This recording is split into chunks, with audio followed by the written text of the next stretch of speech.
nag-anunsyo na inaareglo na niya ang Israel at Iran. So ayaw din ni Trump talaga ng malawakang gera dahil papasok po talaga ang Russia at ang China pag lumaki po ito. Ito bang pag-atake o pagsagot o anito ng Iran dito sa ginawa ng Amerika ng pambobomba nga doon sa kanilang mga nuclear sites, at ngayon naman ay binomba naman ng Iran yung isang base militar ng Amerika dyan po sa Qatar. Inaasahan niyo po ba na ganito po ang magiging mangyayari? Well, halos sa oras-oras nagbabago po ang sitwasyon at tayo'y nakasubaybay din sa lahat ng mga report sa buong mundo.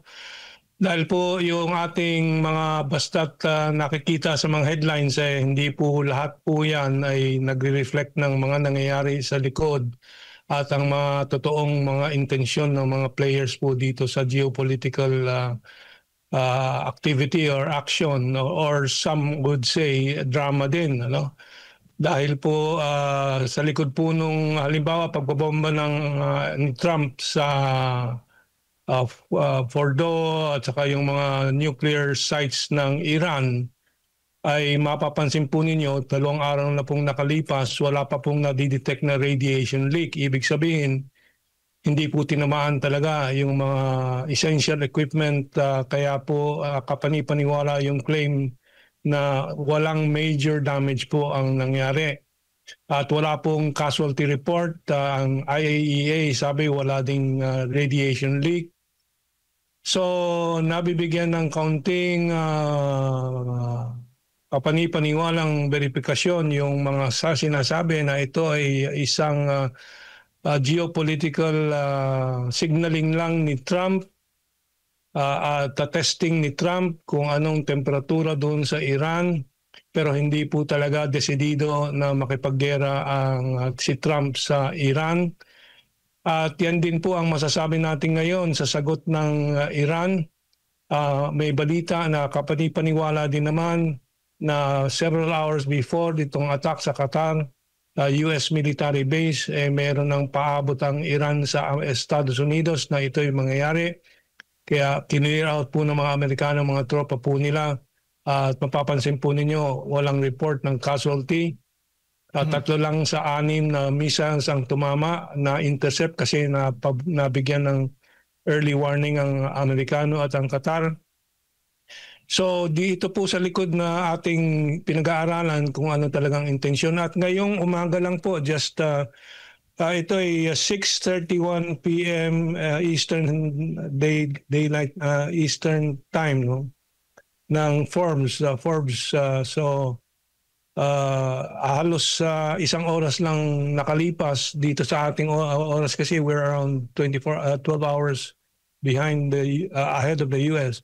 Ito from Forbes magazine. Trump says Israel and Iran have agreed to ceasefire. So ito ay live update. Dito sa Reuters naman po, ganyan din po. Ilang oras lang po itong balita. Trump says Iran and Israel agree to a ceasefire. So kino-confirm ko lahat ng mga to at nagmamadali si Trump apparently to control the situation dahil po din nag-aalala si Trump na ito'y tuluyang lumawak at lumaki at lalong kumalat ang gera. Matapos lalo na ng pagpulong ni Araghchi, yung foreign minister ng Iran kay President Putin ng Russia, na kung titingnan po natin ang mga objective reports from the Russian side, ay may mga palaman na banta dito sa nangyayari, ano? But at the same time ay nananawagan ng pag-aayos po at ceasefire kaagad sana. Ganyan din po galing sa China. So the situation right now is looking balanced and hopeful. Pero siyempre, I would like to comment on Philippine foreign policy na maling-mali talaga dahil napakinggan ko po yung talakayan po ninyo with Trixie Cruz Angeles and the others kanina about foreign policy. Maling-mali talaga yung sinasabing pagpapailalim ng Republika ng Pilipinas sa Estados Unidos dahil po nakita natin sitwasyon. Tayo walang makunan na ibang mga panggagalingan ng langis dahil po tayo nakatali sa Western oil companies and United States of America. Samantalang ang Russia, China, India nakakapagbigay po ng 30% diskwento sa mga oil supplies and so on. And secondly, I want to also mention, nung panahon ni Marcos Sr., may oil price stabilization fund na hinuhugot mula sa taxes sa oil companies. Yung kaninang pinapaliwanag ng Department of Transport ba, yung undersecretary, sabi niya isa-subsidize ng gobyerno, galing sa taxpayer po yan. Lalaki din ang tubo ng oil companies habang tumataas po ngayon ang presyo ng langis. So napakaraming mali po sa kasalukuyang administrasyon sa foreign policy, sa economic policy. Anyway, back to you. Oo, kamentong linawin ko lamang kasi nabanggit mo nga kanina, walang masyadong casualty ang naitala kaugnay nga doon sa ginawang pambobomba ng Amerika sa mga nuclear sites ng Iran, at tapos dito naman sa Qatar, nagbigay pa ang Iran ng abiso na aatakihin nga, bobombahin yung kanilang mga ang US Embassy yung US Embassy. At sa makatwid ba, in short, drama lamang? Yun po ba yung ibig po yung pinupunto dito? Drama lamang ito ng Amerika? Well, drama kasabay po ng pagsubok. At tiningnan ni Trump kung hanggang saan ang Iran, at sumagot ang Iran, nakatakot-takot na pagbobomba sa Israel, at ngayon nag-sample, you can call it that, which is also signaling sa Amerika na ito, bobombahin namin ang inyong base militar, pero hindi pa ito deklarasyon ng todo-todong gera sa inyo. Anong sagot nyo? Kaya nagmadali po si Trump, madaling araw pa dito sa atin, nag-anunsyo na inaareglo na niya ang Israel at Iran. So ayaw din ni Trump talaga ng malawakang gera dahil papasok po talaga ang Russia at ang China pag lumaki po ito. Dahil malaking epekto po sa mga strategic plans ng Russia at China po ito, dahil ang Iran po ay nasa gitna po ng Eurasian landmass, yung halimbawa Belt and Road Initiative ng China, ng tren at transportation corridor at electricity power corridor from Asia to Europe and around the world ay dadaan sa Iran. At yan po ang isang intensyon ng mga nasa likod naman ng plano ng mga gera na hindi po buong pusong sinasangayon ni Trump, nilalaro lang ni Trump dahil po malakas ang lobby nitong anti-Silk Road. I can explain that but not right now. No? Itong connectivity sa trade sa buong mundo para makontrol nila ang global trade at global financial flows.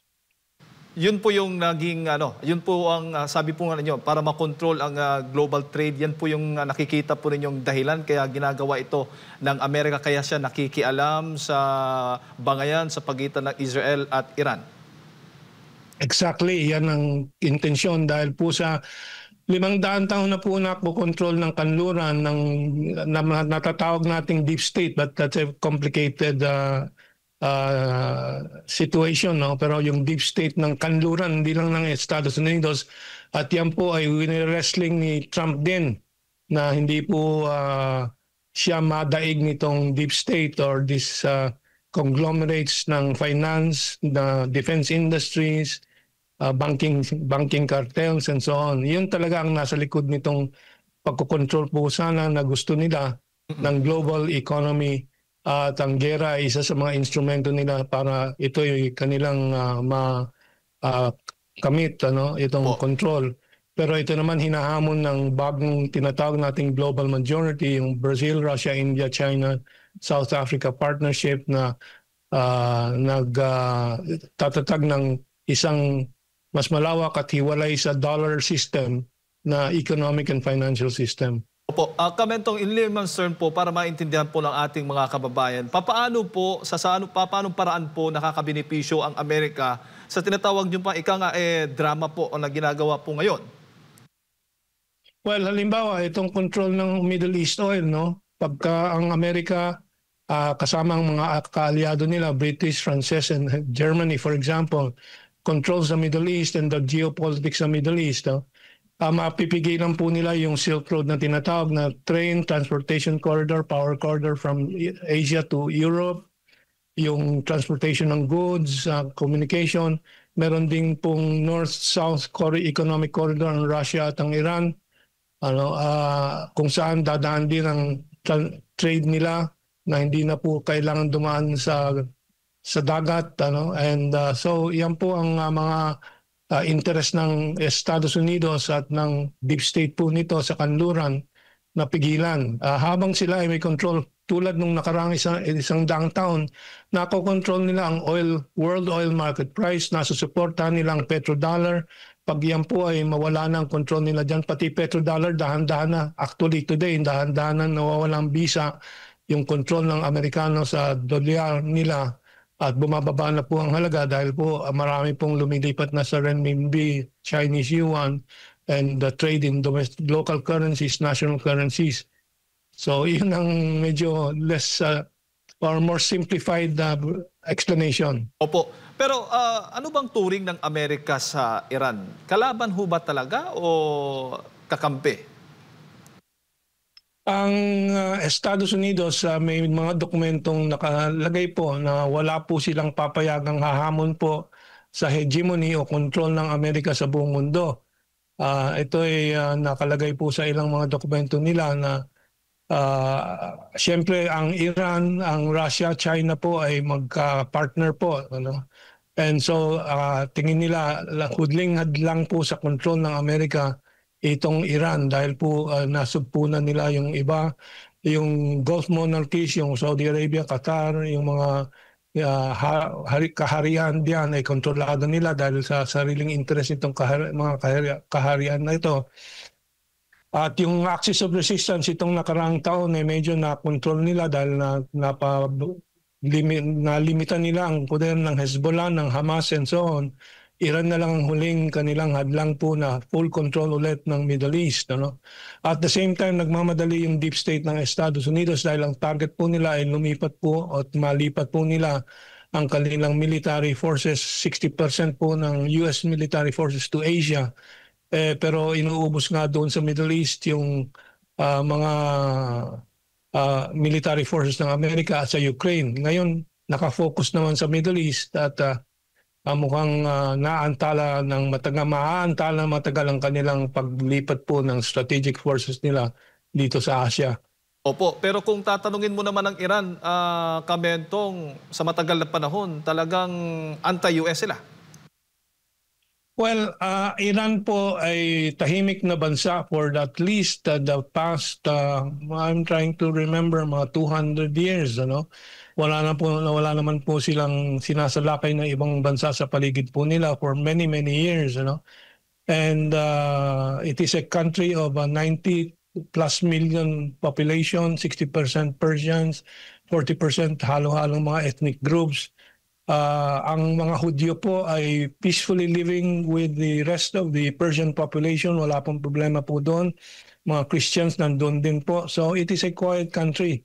Wala naman pong imperialistic interest ang Iran, pero nakita po natin in 1954 ata yun, nagkudeta ang Amerikano laban kay President Mossadegh ng Iran para pigilan ang pag-take over ng mga oil wells na hawak ng mga British at ng mga Amerikano.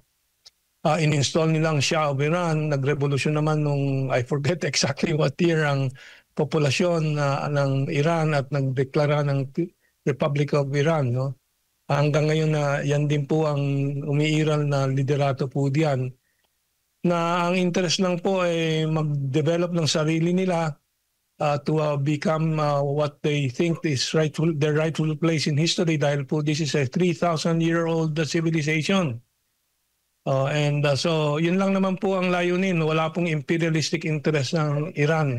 But kinatatakutan ng Gulf monarchies po ito, ng Saudi Arabia at iba pa, kasi po this is a popular government and maybe you can even say a bit socialistic.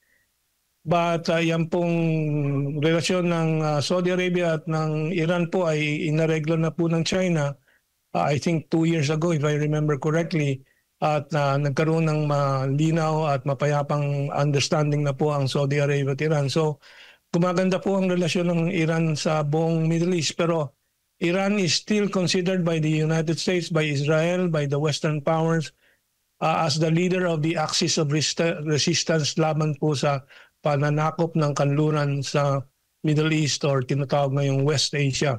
Opo. Bago ko lang ipasa kay partner Admar Camentong, considering po sa sinasabi po ninyo na itong mga nangyayari ngayong tensyon dyan sa Middle East ay isa lamang drama. So, ibig sabihin, hindi po ito magtatagal at matatapos na ito at itong ceasefire nga na idineklara o sinabi po ni President Trump ay seseryosohin ng dalawang bansa. Well, sa ngayon, ito ay tentative na ating sasagap ng mga ulat. Pero malinaw po si Trump ay gumagawa ng hakbangin para magkaroon ng ceasefire at peace talks ulit. At yung isang dahilan po diyan, talagang hindi na po magtatagal ng higit na 7 araw, 8 araw ang Israel. Ang Israel ay napakaliit na bansa kumpara sa Iran. Ang Israel po ay 8 hanggang 9 na milyong populasyon. Ang kalahati pa mga Palestino, ang kalahati Hudyo. Yung kanilang kakayahan ng ekonomiya ay limitado din, napakaliit. It's very, very small. Samantalang Iran po ay kasing lawak po ang lupain ng Iran ng entire Western Europe. So maraming pagtataguan, maraming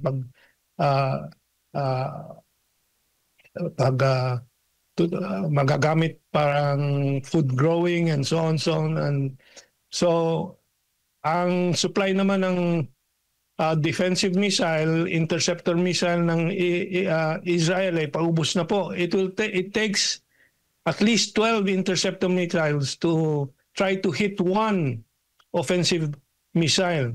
Kaya po mas mabilis po maubos yung missiles ng Israel kaysa sa Iran. And ang Iran nag-iipon up, some estimates now they have up to 40,000 various kinds of missiles, drones, and ballistic missiles. 40,000 po. That is the most conservative estimate po. Sa ngayon po, mga 200, 300, 400 linggo lang din ang naubos po nila ay talagang dapang-dapa na po ang Israel. Sarado ng Haifa Port, ang Ben Gurion Airport sarado na, wala ng komersyo. Pinipigilan ng Israel ang paglabas po ng kanilang citizens dahil baka maubos po ang mga citizens sila na gustong lumikas. Dahil po talagang malaking krisis na po sa loob ng Israel na hindi po natin nababasa sa Western media.